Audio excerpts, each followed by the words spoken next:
শ্রেণীর মানুষ কিয়ামতকে বিশ্বাস করে না, আখিরাতকে মানে না। তার মধ্যে এক নাম্বার যে এতিমদেরকে কঠোরভাবে গলা ধাক্কা দিয়ে বাইর করে দেয়, এতিমের মাল জোর খাটিয়ে আত্মসাৎ করে দেয়। কথা বলেন ঠিক কিনা? এই কথা আমার না আল্লাহ? সবাই বলেন তো আমার না আল্লাহ? এই সমাজে এতিমের মাল লুট করে খাওয়ার ব্যক্তি আছে না নাই? এই সমাজে অনেক এতিমদেরকে গলা ধাক্কা দিয়ে বাহির করে দেয়, এমন কপাল পোড়া আছে না নাই? বিশ্বনবীজি বললেন, এই এতিমদেরকে যারা গলা ধাক্কা দিবে তারা আমার উম্মত হতে পারে না। কারণ আমরা দেখি এতিমদের মাল ভক্ষণ করে, জোর খাটি, ভালো জায়গা এতিমদের দেয় না। যার বাবা মা আছে, শক্তি আছে, তাদেরকে ভালো জায়গাটা দেয়, ভালো খাবারটা দেয়। এতিমদেরকে বিভিন্ন কারণে তুচ্ছ তাচ্ছিল্য করে এমন মুসলমান আমাদের সমাজে আছে না? আমি প্রিয় ভাইয়েরা আমার, আমি আপনাদের সামনে আলোচনা করেছি সূরা 107 নম্বর সূরা, 30 নম্বর পারা, কুরআনুল কারীমের ছোট্ট কয়েকটি সূরার মধ্যে অনেক জনপ্রিয় একটি সূরা, অনেকের মুখস্থ আছে না নাই? আমরা নামাজের মধ্যে এই সূরা অনেকেই পড়ি, অনেকের মুখস্থ আছে। আজকে কমন সূরা, সবার মুখস্থ, এই সূরা থেকে আপনাদের সামনে কিছু কথা বলবো।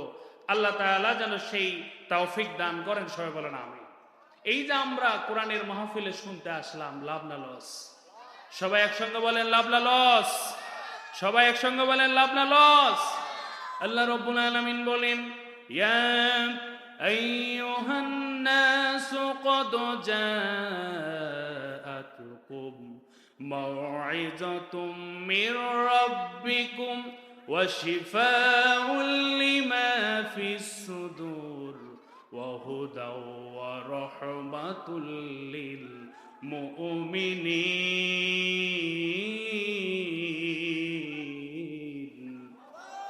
আরো জোরে বলতে হবে আল্লাহু আকবার। আল্লাহ রাব্বুল আলামিন বললেন, হে মানুষ, তোমাদের রবের পক্ষ থেকে পাঠানো হয়েছে তোমাদের জন্য উপদেশ। তোমরা যদি এই কোরআনকে মেনে নিতে পারো, তোমরা যদি কোরআনের কাছে আত্মসমর্পণ করতে পারো, তাহলে কোরআন তোমাদেরকে দুনিয়ার মধ্যে 4টা পুরস্কার দিবে। জোরে বলেন কয়টা?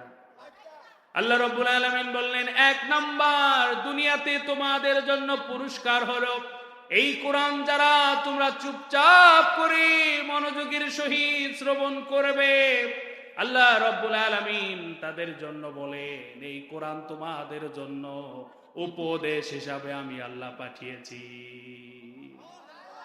আর আল্লাহ তাআলার উপদেশ যেন তেন উপদেশ না, এই উপদেশ মানলে জান্নাত আছে না নাই? আল্লাহ রাব্বুল আলামিন বললেন, বান্দারে, 2 নম্বরে কোরআন যদি তুমি মনোযোগ সহকারে শোনো, মেনে নিতে পারো, তাহলে আমি তোমাদেরকে 2 নাম্বার যেই পুরস্কারটা দেব, ওয়াশিফাউল লিমা ফিস সুদূর। আল্লাহ তাআলা বললেন, আমি যদি এই কোরআনকে যদি তোমরা মেনে নিতে পারো, 2 নাম্বার দুনিয়াতে তোমাদেরকে পুরস্কার দিব, সেটা হলো তোমাদের অন্তরের ভিতরে যত রকম রোগ আছে সব রোগ আমি আল্লাহ দূর করে দিব।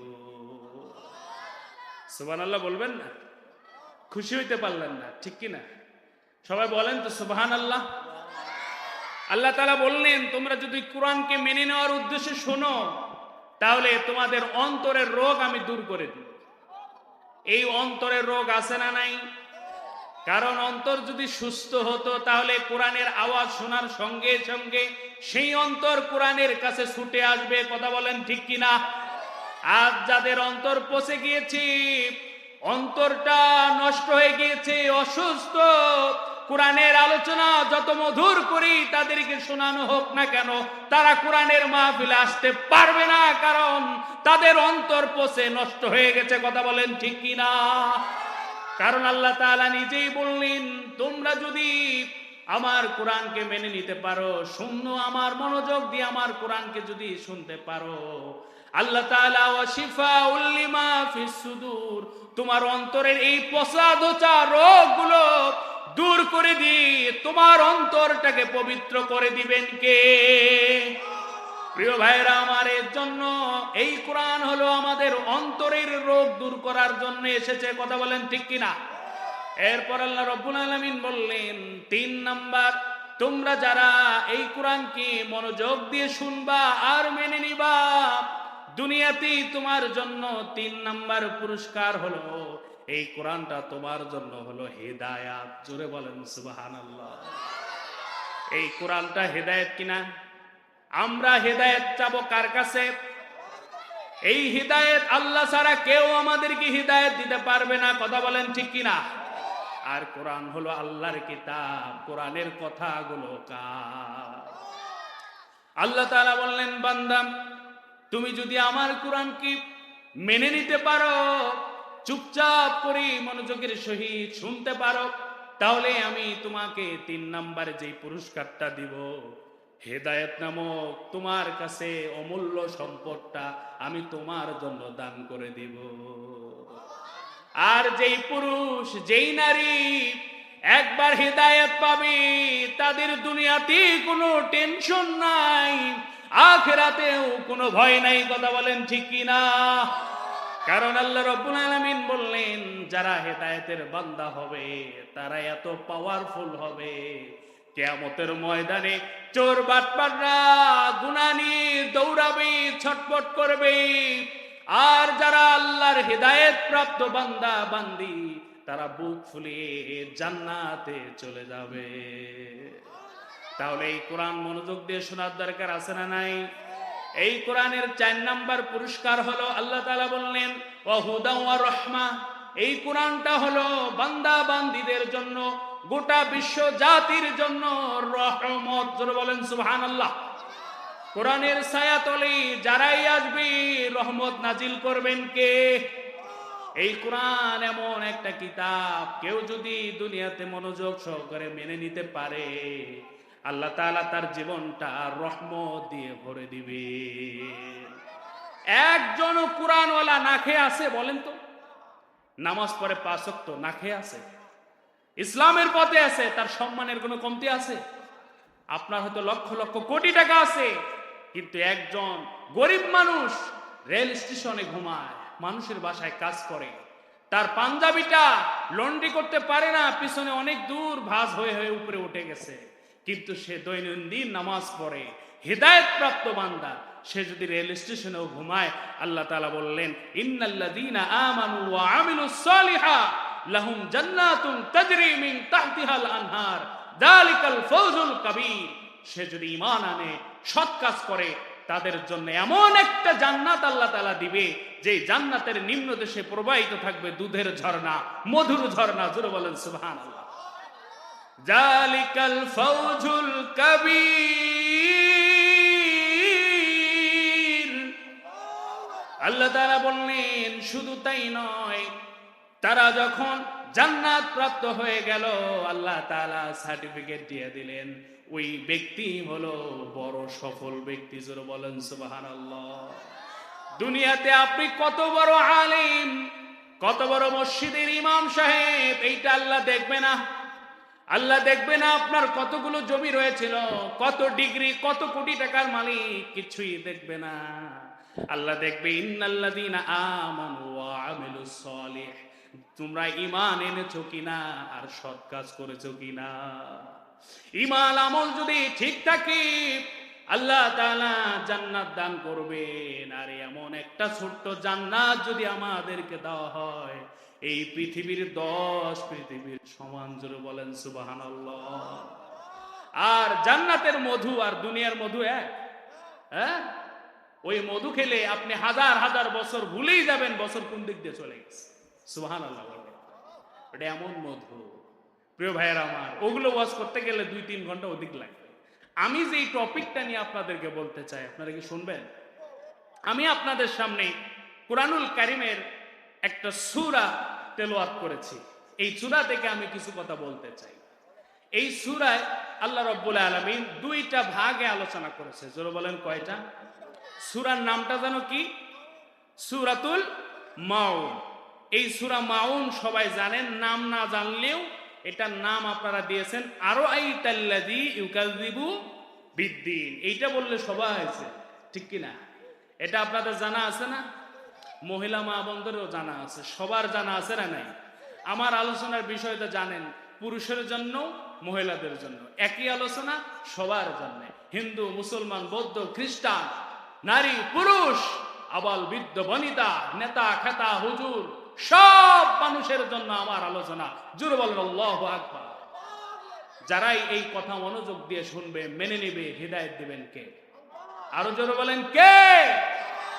আমরা নিরপেক্ষ মন নিয়ে কোরআন শুনবো। আল্লাহ তাআলা রহমত নাজিল করুন, সবাই বলেন আমিন। এই সূরায় আল্লাহ তাআলা 5টি বিষয় বলেছেন। এই সূরাটায় প্রথমের দিকে আল্লাহ তাআলা 2টি বিষয় বলেছেন। জোরে বলেন কয়টি? 2টি বিষয়। সেই বিষয়টা হলো আল্লাহ তাআলা সূরাটার প্রথমে বললেন, প্রথম 3 আয়াতে বললেন যে তোমাদের মধ্যে 2 শ্রেণীর ব্যক্তি কিয়ামতকে অস্বীকার করবে। কয় শ্রেণীর ব্যক্তি? 2 শ্রেণীর ব্যক্তি কিয়ামতকে বিশ্বাসই করে না, আখিরাতের জীবনকে বিশ্বাস করে না, কিয়ামত দিবসে যে বিচার হবে এটাকে বিশ্বাস করে না। এবার আল্লাহ তাআলা পরের 4 আয়াতে বললেন মুনাফিকদের কিছু লক্ষণের কথা। আল্লাহ তাআলা খুব সূক্ষ্মভাবে এই আয়াতের মধ্যে, এই সূরার মধ্যে সেট করে দিয়েছেন। জোরে বলেন সুবহানাল্লাহ। তাহলে এই সূরাটার বিষয়বস্তু কয়টি? সবাই বলেন এই সূরাটার বিষয়বস্তু কয়টি? এই সূরাটার নাম হলো মাউন, এর অর্থ হলো সাহায্য সহায়তা। এই সূরাটার নাম কি বলেন তো? এর অর্থ হলো সাহায্য সহায়তা। প্রিয় ভাইয়েরা আমার, কুরআনুল কারীম এমন একটা কিতাব, এই কিতাবে কোনো কিছু আল্লাহ তাআলা বাদ দেয় নাই। কথা বলেন ঠিক কিনা? মাকড়াসার নামে সূরা আছে না নাই? পিপিলিকার নামে সূরা আছে না নাই? আবার হাতির নামেও সূরা আছে না নাই? গাভীর নামেও সূরা আছে না নাই? প্রিয় ভাইয়েরা আমার, নারীদের নামেও সূরা আছে না না? নিসা, সূরাতুল নিসা হলো মহিলাদের জন্য। জোরে বলেন সুবহানাল্লাহ। এরপর নারীদের নাম হযরতে মারিয়াম আলাইহিস সালাম, সূরা মারিয়াম আছে না নাই? প্রিয় ভাইয়েরা আমার, একজন ব্যক্তি পুরুষ মানুষ, নবীও ছিল না, সাহাবীও ছিল না, সাধারণ একজন মানুষ ছিল, তার নাম হলো হযরতে লুকমান, তার নামেও সূরা আছে না না? এরপর আল্লাহ তাআলা লোহার নামে সূরা নাজিল করেছেন। জোরে বলেন কিসের নামে? এরপর আল্লাহ তাআলা রাষ্ট্রের নামেও সূরা নাজিল করেছে। চেয়ারের জন্যই তো পৃথিবী উলটপালট। কথা বলেন ঠিক কিনা? অনেকে বলে ইসলাম শুধু মসজিদে চর্চা হবে, মাহফিলের চর্চা হবে, মাদ্রাসায় চর্চা হবে, রাজনীতিতে কেন আবার কিসের ইসলাম বলে না? প্রিয় ভাইয়েরা আমার, আপনি বলার কে? বলেছেন তো আল্লাহ। জোরে বলেন সুবহানাল্লাহ।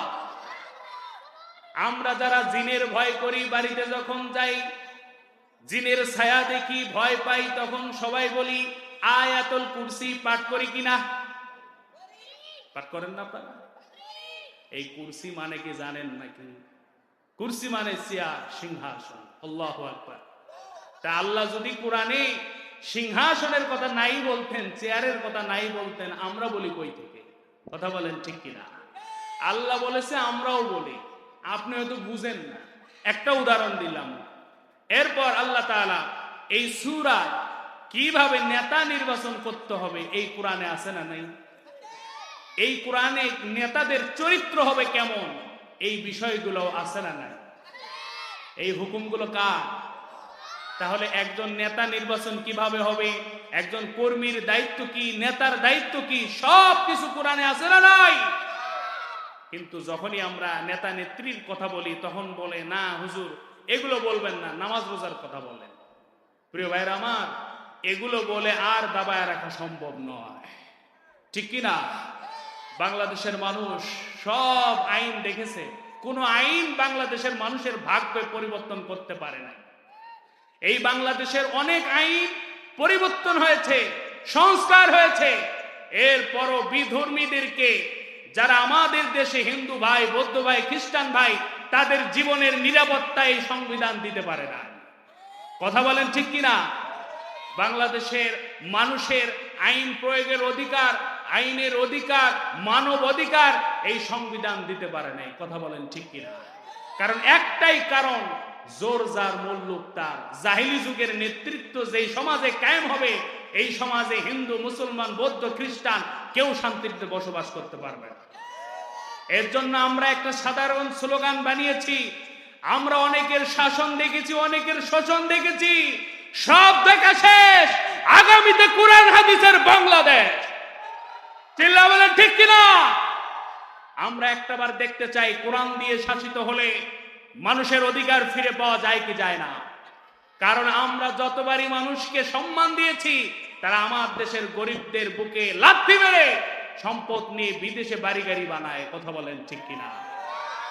প্রিয় ভাইয়েরা আমার, এর জন্য কোরআনের আলোকে যদি নেতা আর নেত্রী নির্বাচন হতো, তাহলে চোর সুন্নি ধরা পড়লে হাত কেটে দেওয়া হতো। কথা বলেন ঠিক কিনা? এর জন্য সজাগ থাকতে হবে। আমরা চাই কোরআন দিয়ে মানুষের ব্যক্তি জীবন, পারিবারিক জীবন, অর্থনৈতিক জীবন, সব জীবনে শান্তি আনার দরকার আছে না নাই? প্রিয় ভাইয়েরা আমার, আমি বলতেছিলাম সূরা মাউন, আল্লাহ তাআলা বললেন আরাআইতাল্লাযী ইউকাযযিবু বিদ্দীন ফাযালিকাল্লাযী ইয়াদউল ইয়াতীম। আল্লাহ রাব্বুল আলামিন বললেন আরাআইতাল্লাযী ইউকাযযিবু বিদ্দীন, হে নবী, আরাআইতাল্লাহ, হে নবী, আপনি কি দেখেন নাই, আপনি কি জানেন না, আপনি কি শোনেন নাই?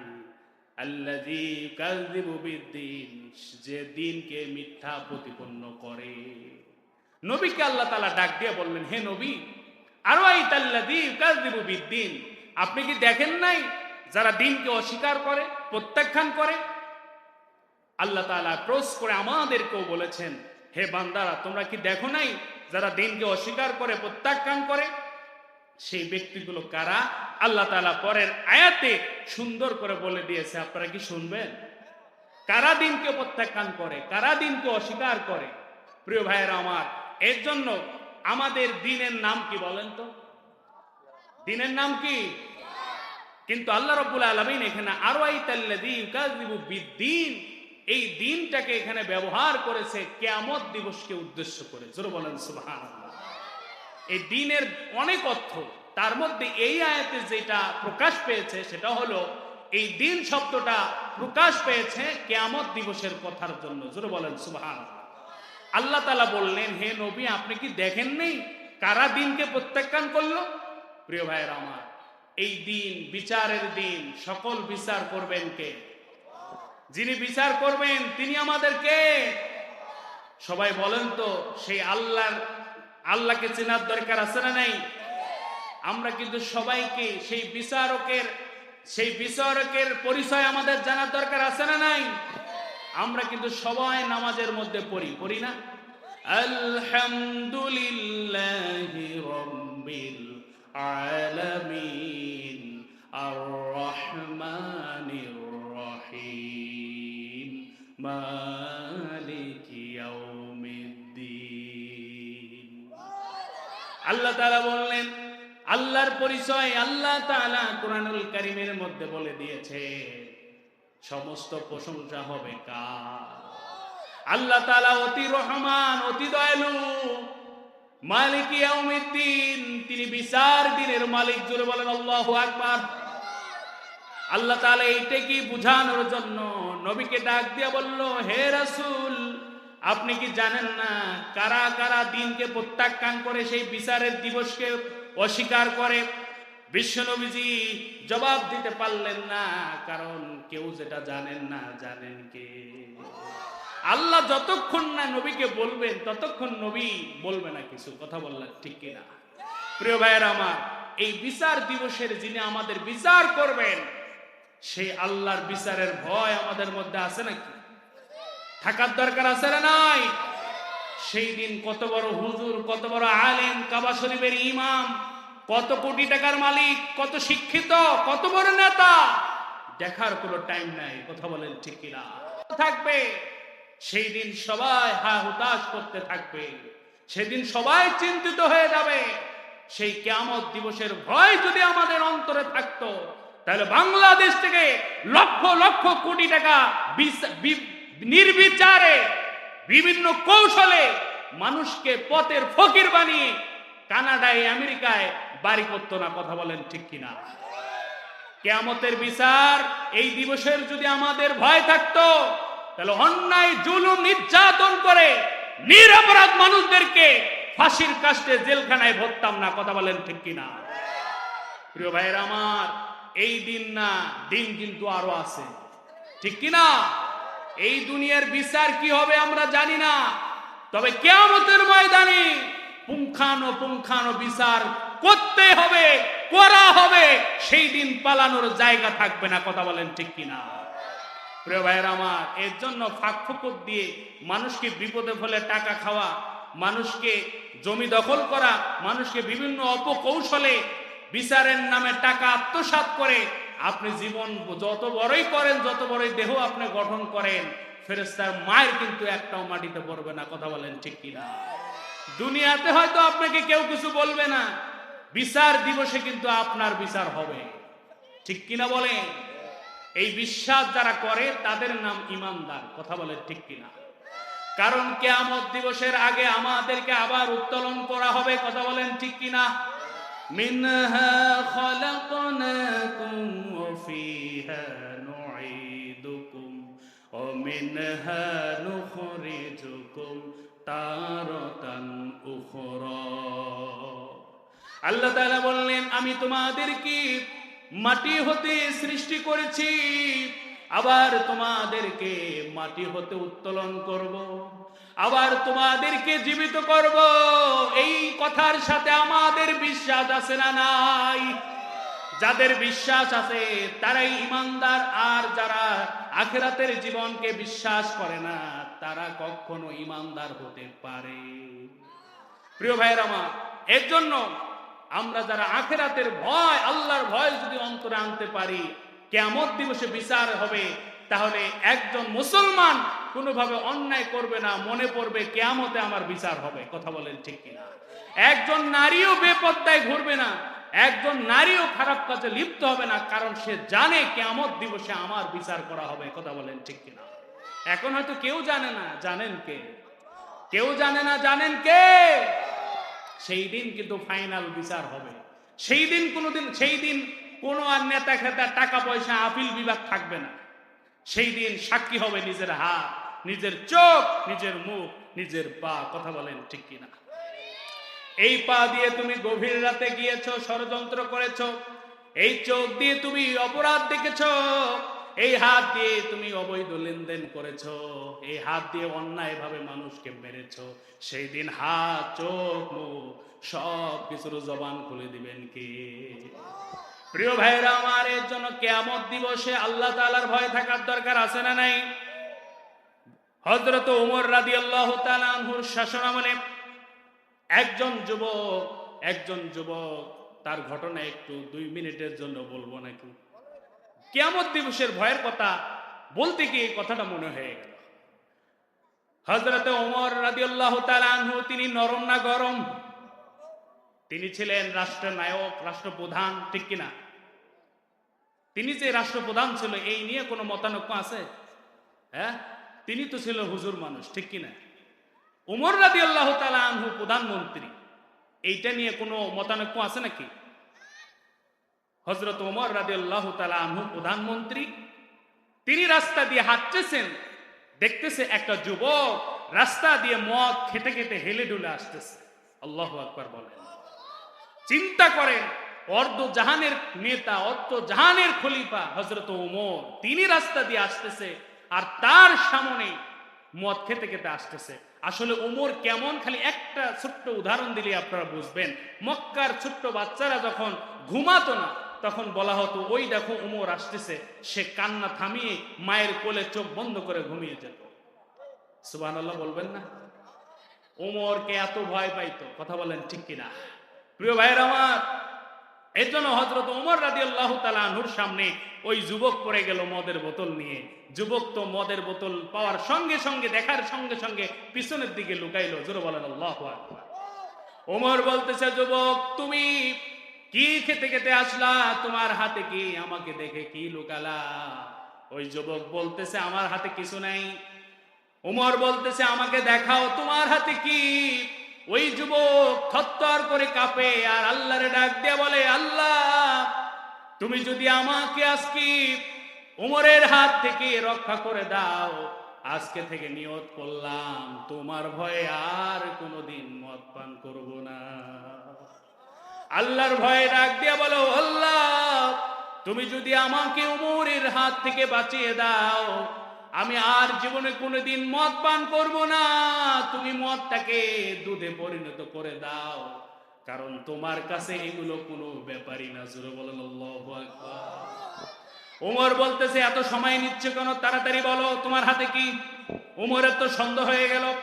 ওই যুবক আল্লাহর কাছে তওবা করে, আল্লাহর ভয়ে কেঁদে কেঁদে বলে, আল্লাহ আমি বিচারের দিনে হয়তো আমি তো ফেসে যাব, আল্লাহ আমি আর কোনোদিন মদ পান করব না। তুমি শুধু উমরের হাত থেকে বাঁচাও, এই মদের পেয়ালাটা তুমি দুধের পেয়ালায় পরিণত করে দাও। সুবহানাল্লাহ বলে। উমর যখন ধমক দিল, তোমার হাতে কি দেখাও, তখন ওই যুবক কাঁদো কাঁদো কণ্ঠে ভয়ে ভয়ে থরথর করে কাঁপতে কাঁপতে বলল যে আমার হাতে হলো দুধের পেয়ালা। জোরে বলেন আল্লাহু আকবার। আল্লাহকে ডাক দিয়ে বলে, আল্লাহ তুমি এবারের মতো আমাকে মাফ করে দাও, আর কোনোদিন মদ পান করব না। আল্লাহর ভয়ে মদ পান করা ছাড়া দিবে, এই কমিটমেন্ট যখন করলো, ওই মদের পেয়ালাটা যখন উমরের সামনে হাজির করা হলো, সত্যি সত্যি ওই মদের পেয়ালাটা আল্লাহ দুধে পরিণত করে দিয়েছে। প্রিয় ভাইয়েরা আমার, এর জন্য আমরা এমন আল্লাহর বান্দা, সে যদি একবার চোখের পানি ফেলি আল্লাহর কাছে দুহাত তুলে একবার যদি আল্লাহর কাছে জীবনের গুনাহটা মাফ চেয়ে নেয়, আল্লাহ তাআলা তার সব গুনাহ মাফ করে দিবে। প্রিয় ভাইয়েরা, আমরা অনেক গুনাহ করেছি। আমরা একটা ব্যক্তিকে দেখেছি, সে অনেক গুনাহ করেছে, অনেক সুদ খেয়েছে, অনেক ঘুষ খেয়েছে, অনেক রকমের খারাপ কাজ করেছে, কিন্তু দেখা যাবে আল্লাহর কাছে সে তওবা করে তাহাজ্জুদে কেঁদে কেঁদে আল্লাহর কাছ থেকে তার গুনাহটা মাফ করে নিয়েছে। আমরা জানি না, কথা বলেন ঠিক কিনা?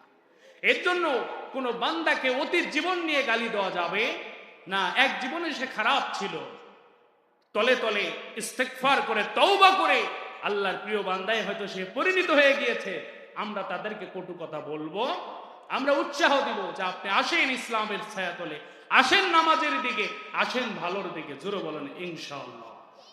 প্রিয় ভাইয়েরা আমার, এর জন্য আল্লাহ তাআলা বললেন, বান্দা হে নবী, আপনি যে দিনের কথা বললেন, এই দিন হলো সেই দিন, কিয়ামতের দিন।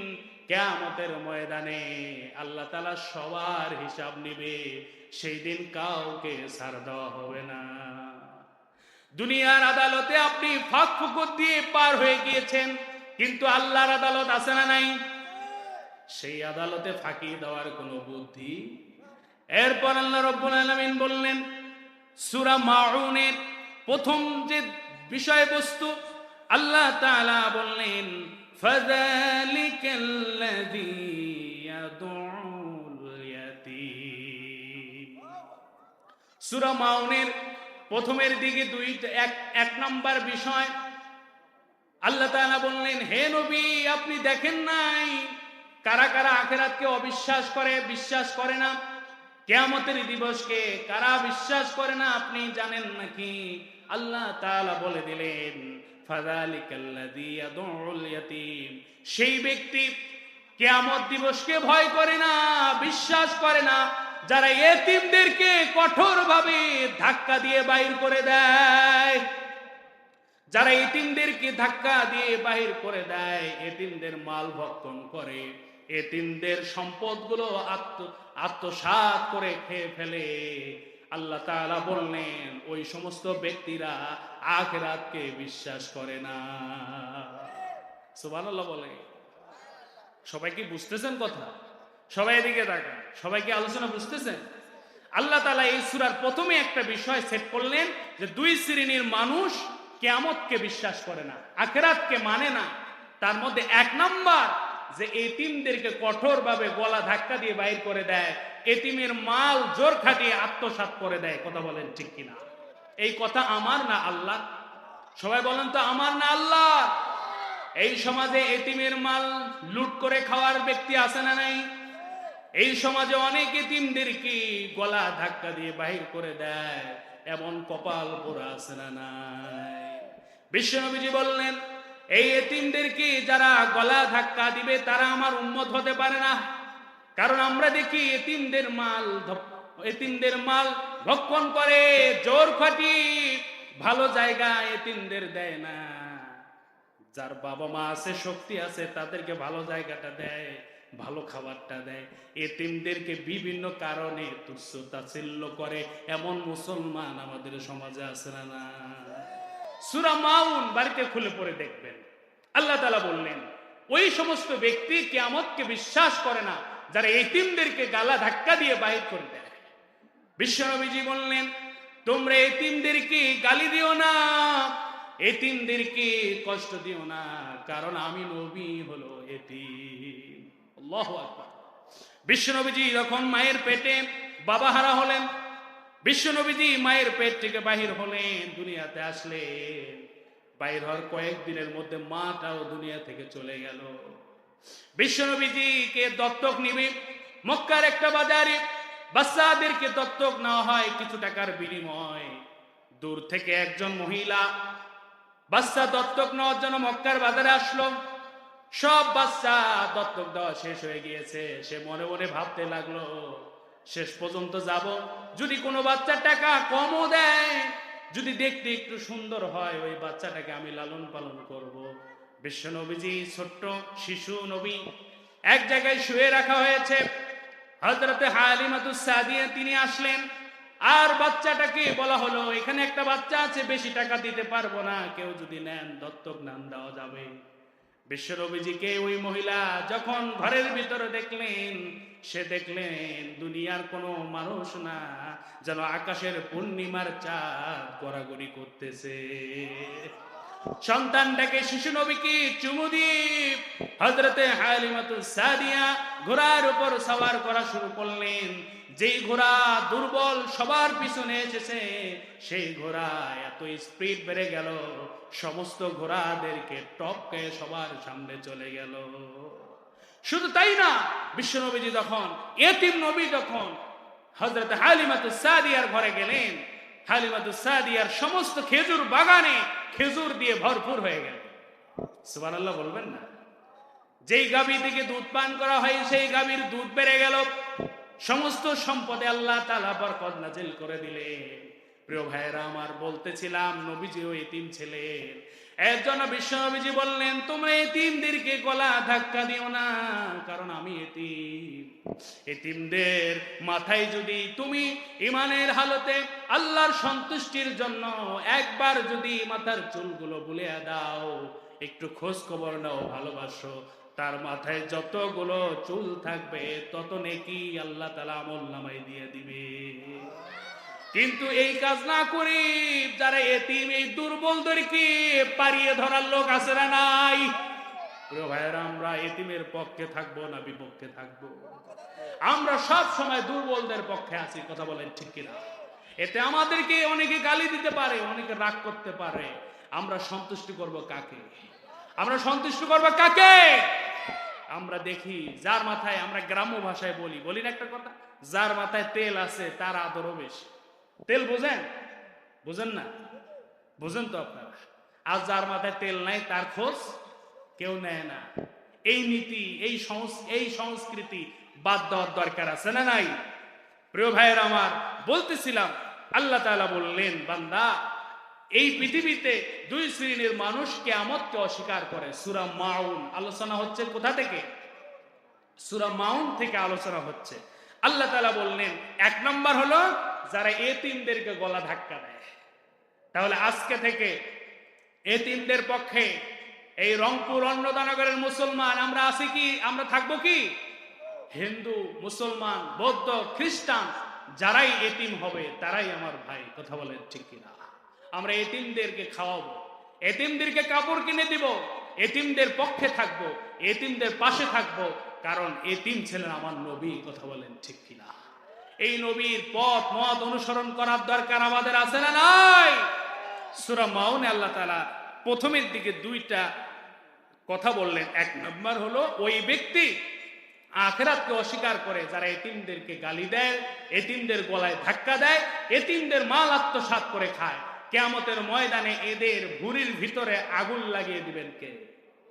2 নম্বর আল্লাহ রাব্বুল আলামিন বলেন ওয়ালা ইয়াহুদ্দু আলা তুআমিল মিসকিন। আল্লাহ তাআলা বললেন 1 নম্বরে আখিরাত কি, কিয়ামত দিবস কি, যারা মিথ্যা প্রতিপন্ন করে, অস্বীকার করে, তারা হলো এতিমদেরকে ধাক্কা দেয়। 2 নম্বরে আল্লাহ তাআলা বললেন ওই ব্যক্তি কিয়ামতকে বিশ্বাস করে না, সেই ব্যক্তি যারা মিসকিনদেরকে খাদ্য দানে উৎসাহ দেয় না, মিসকিনদেরকে খাদ্য দেয় না, মিসকিনদেরকে খাওয়ায় না, খাওয়ানোর উৎসাহ দেয় না। কথা বলেন ঠিক কিনা?